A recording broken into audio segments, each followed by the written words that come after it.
Welcome back to the Gamecocks football captain's log, where we as Gamecock fans discuss Gamecock football, brought to you by Morris Island Charters. When I say we, I mean that I am joined by the captain of Morris Island Charters, Petey Anabanet. Petey, you have dressed for the occasion after that Florida performance.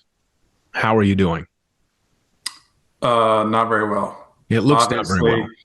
I'm in a little bit of a depression, um, and I'm seriously considering becoming a Coastal Carolina fan. Yeah, so let's talk about why. I know we're a day late because we were processing it all, and we went to the game. You made a miraculous recovery thanks to modern medicine. You were able to go. Yep. We saw the Florida game in person. I'm going to talk about the good really quickly because we got to move on. But Spencer Rattler, 23 of 30, 313 yards, 4 touchdowns. Mario Anderson, 20 carries, 98 yards. Xavier Legette, another 100-yard day. Sack and a half, TJ Sanders. Jalen Kilgore looked good, and we had a blocked field goal. That was all the good I could find. Is there anything I left out? Oh, that's about it. Yep. Yeah. On the other side of the ball was just a travesty. Okay, let's get into it. What Yeah. was that? What I was have that? no idea.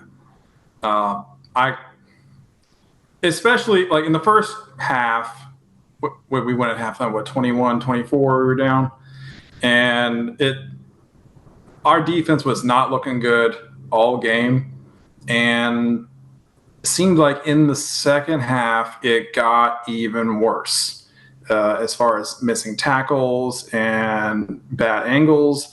It seems to be a little bit, to me, it seems like our theme is when we get tired in the second half, we start making even worse decisions as far as tackling goes. And then even when we get into opportunities where we can get off the field, we can't capitalize. Just boneheaded, dumb decisions as far as tackles and where we are in positions. I can't understand what's going on in defense. It makes absolutely no sense to me. Have you ever seen a team give up that many fourth and long conversions? No, I thought for sure we would get off the field on 4th and 13, especially when I saw us almost make a tackle for a loss on that play. But no, we missed the tackle and they pick up the first down on 4th and 13. It's ridiculous. And then we do it again later on down the drive. And then I was in that end zone, the south end zone. So I had a firsthand view of what was going on in defense, and I could just see the holes before any snap. Like they were all over the place. I was like, I know where I'm going. If I'm Mertz, I know where I'm going. And I mean, geez, they just ran it over us and found those holes, easy peasy, got into the end zone. My only saving was, well, maybe the offense will keep a drive alive long enough for them to not give the ball back and, have them run it down again and score. I was wrong. But, geez. I mean, as soon as when I saw 13 come in, I can't remember his name. I think he's a nickel, and came in and just was like, I don't know where he was supposed to line up. I don't think he had a clue where he was supposed to line up. But just not anywhere in position. There was just so many holes pre-snap. And it's so confusing at this point in the season that we are not able to line up and run plays on defense and, be where we're supposed to be. Yeah, I think that I have just never seen anything like that. And I've watched a lot of bad football, and I've just never seen anything like that. And we talked last week about what the game plan should be, which is make Graham Mertz beat you with the thought in mind that's what worked against Mississippi State and Graham Mertz is considerably worse than Will Rogers. Graham Mertz threw for 423 yards and 3 touchdowns, 90 yards more than his previous career high. And I don't understand how that's possible. What are we doing in the secondary? Particularly, it looks like I saw someone say DQ Smith and Nick Emenwari could not cover a twin bed if they were king-size sheets. They look completely lost out there. Not even like Emenwari, he was good last year, but one of the 4th and 10s, they both were in on it because DQ he was the guy who had the rush on Mertz, completely whiffs as he's done all season long. Throw a jump ball up. Nick's just looking up at it and watches the guy jump and bring it down. What are we doing in the secondary, especially these clearly aren't cover guys. These aren't cover guys at all. Apparently not. And I thought they were, at least some semblance of being able to cover somebody. There's just like be in the vicinity of in the way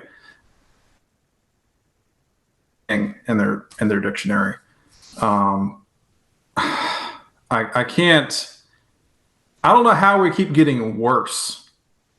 It makes no sense. It makes no sense. And I really hate to like put it in this perspective, but it's got to be coaching. How do you get worse as a defense if you have really good coaching? Correct. Like you should be able to put people in the right positions and all that kind of stuff, but it's just not happening. Which, I mean, Clayton White, if he's not on the hot seat now, what are we doing with our lives? It's obvious here.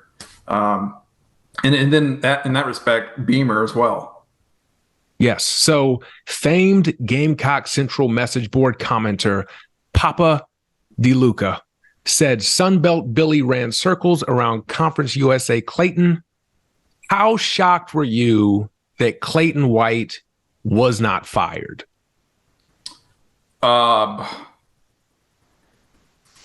The only reason I can see is that he just, Beamer's like, the season's over. We're not winning anything meaningful. We'll just wait until the end of the season, and then that way we don't have to pay Clayton any more than we have to not be here. But Christ, what the fuck? It's this what is. What do you need ridiculous. to see? We're giving up 1 million points a game. Yeah. How do you can't win? We were in the exact position I thought we needed to be in to win this game. We needed to be in a high scoring game and outscore them. Fuck, all we gotta do is make a couple stops. You can do that on accident. And guess what? We couldn't do it. We couldn't figure out how to win this game. Up 2 scores at home. With 5 minutes left. And you lose the game. Yeah. It's unreal. And I'm starting to have a lot of questions about Beamer. Particularly, he's shown no interest in making coaching adjustments on the field or adjustments to his staff. Because remember, he didn't fire Satterfield. Right. So if you can't fire Marcus Satterfield after that, who can you fire? And it looks like we're just going to relive that with Clayton White, which also makes you think he is 0 for 2 on coordinator hires with his initial staff. Like, what's Beamer's deal? How often can the answer just be him overly exasperated at a post-game press conference? That's all he does. That's his move. And it's always, it's my fault. I didn't have the guys ready. I should have coached them harder. All kinds of. Well, fuck. You've got 15 other coaches with you. Put some burden on them. They've got. It's their job to coach too. I know you're the head guy. It all falls on your shoulder. That's great, but your defensive coordinator is giving you dog shit to work with. It's absolutely terrible. How does Clayton come into work on Monday and be like, oh, just another, I can't believe I still have a job. Yeah. Like, It's insane. And it just kind of reeks of Shane just saying the right thing, but I need you that's to all. do Yeah, the right thing too. right. And he's It's not doing that. it's like I mentioned this in our group chat. Like he doesn't actually want to be a boss. He wants to be friends with everybody, and he's a really nice guy. I like that about, but it doesn't win football games being a nice guy. It's just No, not. It doesn't translate. no. And it's just frustrating to go and you go to the games and imagine the offense we have. I've never seen a Gamecock offense look like that, Yeah, where it's just we're going to throw the ball down the field and we're going to run the score up and we're going to lose. yeah, And it's just like, what are we doing? And like you said, it's great. He's a nice guy. And, you hate to fire anybody. I would hate to fire someone myself. But if you're in that position, how do you expect to keep your job? Like you can't go in. You can't be a defensive coordinator and you're giving up 600 yards per game and expect halfway through the season and still be like, oh, fuck yeah, we're great. Let's we're good. we're good. There's no problems here. Why would you? If Beamer called me, if I was Clayton and he called me to the office, so like, oh, I'm getting fired. Well, Yeah. like Yes. how do you not expect to be fired? You're not doing your job and you haven't done it for a long time. Yeah. And like you said, we just don't make halftime adjustments. Like that's how teams are able to look so good coming out in the second half every single game is they either realize, oh, you know what? This certainly works against them. So we'll just do more of this, or they figure us out. Either way, they figure out what to do the second half, and we're going to do the same thing. So long as you figure it out in the first half, you're going to win the game. You're going to win it. Yeah. Yeah, I mean, it's not like Florida was any like inventive or anything in the second half. Throw the ball to the open guy or the guy with the kids who should be playing linebacker in coverage. Run the ball to the side with less defenders on it. It's not like we're going to be able to, make any kind of reads or adjustments. We're just going to line up in some kind of odd formation where we think, and then pray to God that we stop him before he gets a first down. Yeah, and it's just if you have a problem, because I know Beamer mentioned like the guys weren't executing the plays. Yeah, the pressures and stuff. At what point is it on the coaches that they're not doing what we need them to do and we still have them in the game? That's the real. If that is true, that is a glaring black eye as a coach.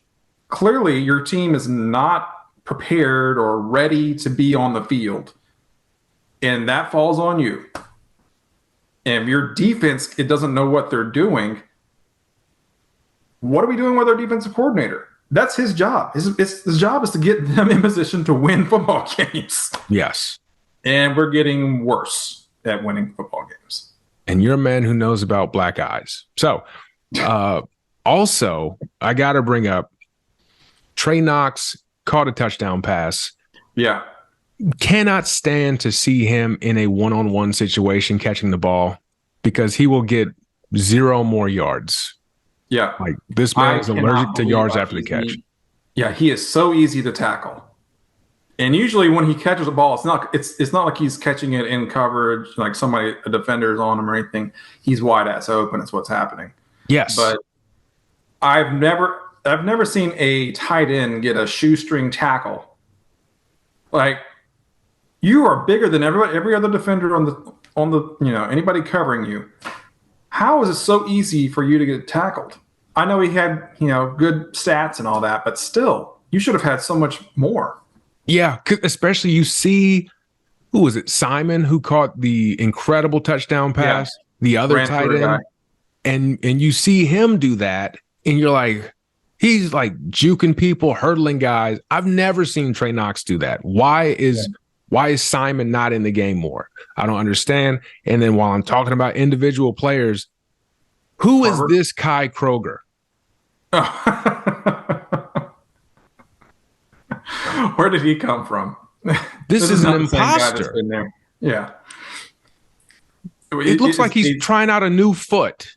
Yeah. This was something that kept us in all the games, up until now was him and Jeter. But I don't know. I guess you just have a bad day. I didn't even know you could regress as a punter. I didn't know you could either. I mean, usually you just do the same shit 15 times, an hour, just on the sideline. So, what else is there about this game? Is there anything? Nick Harbor had a catch. Yeah. So that's a positive. Good things for the future. Whether or not he'll have somebody to throw to him next year is a question. But geez, offense. Better than I can ask for. Defense, might as well just sit on the bench the entire game and just let them walk down the field. Yeah. I don't know what we do. This is going to be real hard to make a bowl game. Yeah. It looks almost impossible. And Saturday, we take on Missouri at Missouri, 3:30 SEC Network. They are currently a touchdown favorite. They're good this year. Number 20 in the nation, 6-1. What are we doing with this game? I can't see us stopping that offense at all. We played against a very mediocre offense last week and gave up a ton of yards and points. Our best hope is that their entire offense gets the flu and doesn't show up for the game. That really sounds sadly accurate because their only loss was against LSU and they were in it most of the game. Yeah, they had a chance to win it until that pick six at the end. Yep. Brady Cook, he looks a lot better. He looked mediocre. He reminds me a little bit of Kyle Trask, where Kyle Trask, he's not as good as Kyle Trask his last year at Florida. But Kyle Trask was just kind of okay, he's an SEC quarterback. And then his last year, he just took a leap. That kind of feels like what Cook's doing. They have a rushing game with Cody Schrader. He's getting almost 100 yards a game. Luther Burden at wide receiver. He was the number one recruit, and he looks like he's got over 800 yards already. They got 3 receivers with 3+ touchdowns. Defense, 3 sacks a game. That's triple that against us. I don't know if we can't beat Florida at home. I cannot wrap my head around going to Missouri, especially after that kind of a letdown of a game and putting up any kind of a fight. I don't understand. I would be surprised if we stay within a touchdown in this game. I would be very surprised. Well, they've got a decent defense and all that, and they've got a really good quarterback and all that. So we don't match up well at all for what they do, and it's just not gonna, the best we can hope for is to stay within striking distance at the end and steal one. I don't see it happening though. Well, let's do it. Entertainment purposes. We don't gamble, but the Dolphins on your Dolphin tour tell you what to pick. Yep. Missouri touchdown favorite. Which way are you going with that one? I'm going Missouri. I'm putting my entertainment purposes on Missouri. We don't travel well, and especially with a defense that doesn't travel well, I can't imagine we're going to be any kind of competitive in this game. Yeah, we're a defense where for us to have a chance, there has to be something we can force you to do that you're bad at. And even then, you might be great at the bad thing. Florida was we we'll make you look good. Yeah. We forced Florida to do exactly what you would do. Graham Mertz throw the ball, and Graham Mertz look like a Heisman candidate. And that's a real problem when you have a team where you really can't take anything away from them because they can play. Yeah. They got a good offense. Like they're well-rounded. They're balanced. Yeah. So I don't know. I don't even know what style game we would have to win because we're not going to win an ugly game because we can't make it ugly defensively. And a shootout, that feels like even more of a problem somehow. I don't know, man. This is depressing. I understand the makeup. Yeah, we've got to I don't know, send a bunch of Taco Bell or something to their locker room before the game starts, so they all get the bubble guts and have to keep running off the field. I don't understand. Yeah, you're right. Bowl game. I don't even want to think about a bowl game because that's going to end up being depressing. I can't even work myself into like any type of hope for this game. I tell you what. Let's do a new over-under. Over-under watching this game for a half.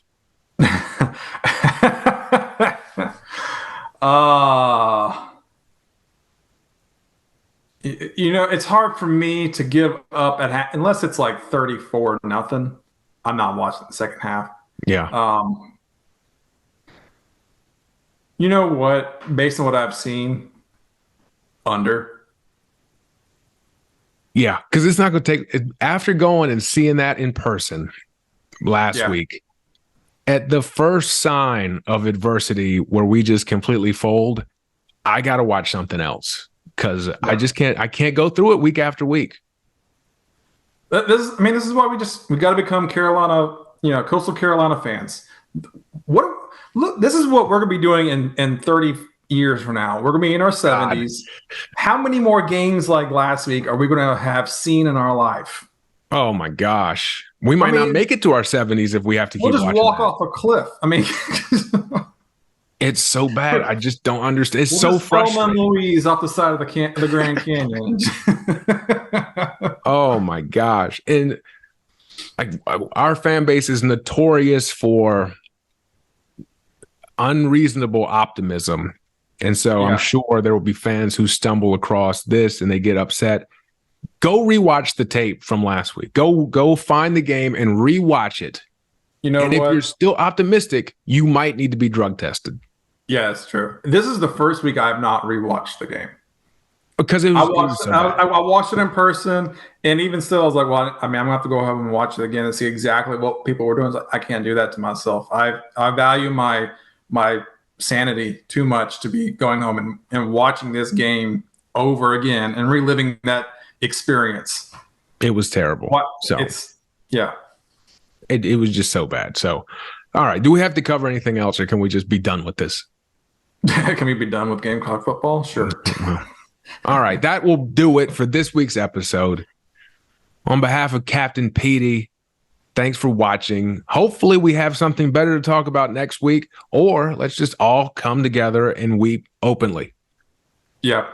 And if you want a tour, maybe to cheer yourself up, maybe go see some dolphins, be happy. All of Morris Island Chargers information will be in the show notes. Saturday seems like a good time to do it. Maybe Saturday, 3:30, get away from the TV, get out on the open seas and enjoy yourself. I promise I'll be a much happier person. I'm on the boat.